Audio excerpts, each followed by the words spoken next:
waktu Bapak adalah 4 menit dimulai dari sekarang.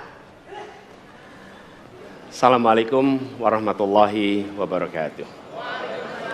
Selamat malam dan salam sejahtera untuk semuanya. Bismillahirrahmanirrahim. Negara hukum menempatkan hukum sebagai rujukan utama untuk memastikan hadir rasa keadilan, memberikan kebermanfaatan, dan memberikan kepastian kepada semua. Ini harus dipegang teguh oleh pemegang kekuasaan, baik yang di puncak dan seluruh jajaran. Tapi apa yang terjadi? Banyak aturan ditekuk sesuai dengan kepentingan yang sedang memegang kekuasaan. Apakah ini akan diteruskan? Tidak. Ini harus diubah. Ini harus dikembalikan. Kemudian kita menyaksikan betapa pada hari-hari ini tatanan ketika kita menyelenggarakan pemerintahan sering tidak sesuai dengan prinsip-prinsip hukum yang kita pegang. Karena itulah kami melihat perubahan ini harus kita kembalikan. Negara ini adalah negara hukum, bukan negara kekuasaan. Dalam negara hukum, kekuasaan diatur oleh hukum. Dalam negara kekuasaan, hukum diatur oleh penguasa. Dan kita tidak menginginkan itu terjadi.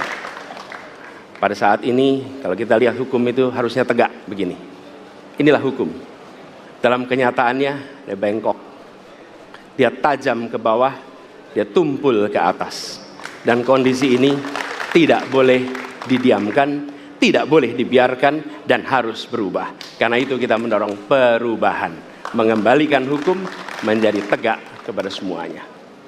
Dan bila kita saksikan hari ini ada satu orang milenial bisa menjadi calon wakil presiden. Tetapi ada ribuan milenial generasi Z yang peduli pada anak-anak bangsa, yang peduli pada mereka yang termarginalkan. Ketika mereka mengungkapkan pendapat, ketika mereka mengkritik pemerintah, justru mereka sering dihadapi dengan kekerasan, dihadapi dengan benturan, dan bahkan gas air mata. Apakah kondisi ini akan dibiarkan? Tidak, kita harus lakukan perubahan. Oleh karena itu, kami memperhatikan ini sebagai hal-hal yang mendasar. Yang tak kalah penting, ini kedua nih, yang tak kalah penting. Kita menyaksikan pada saat ini, ada peristiwa seperti peristiwa Ibu Mega. Ibu Mega Suryani Dewi, seorang ibu rumah tangga yang mengalami kekerasan rumah tangga, lapor pada negara, tidak diperhatikan, dan dia meninggal korban kekerasan. Apakah akan dibiarkan? Tidak, ini harus diubah. Dan tidak kalah penting, hadir bersama saya di sini, ayahnya Harun Ar-Rasyid. Harun Ar-Rasyid adalah anak yang meninggal, pendukung Pak Prabowo di Pilpres 2019 yang menuntut keadilan pada saat itu.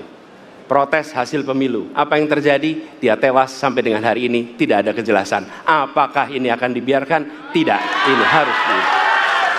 Karena itu, kami mendedikasikan diri hadir untuk memberikan komitmen bahwa dari puncak sampai ke bawah kami akan tegakkan hukum pada siapa saja. Kami kembalikan marwah kehidupan bernegara yang menempatkan hukum sebagai tempat yang paling tinggi.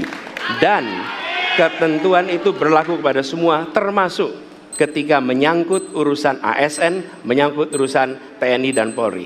Terima kasih. Assalamualaikum warahmatullahi wabarakatuh.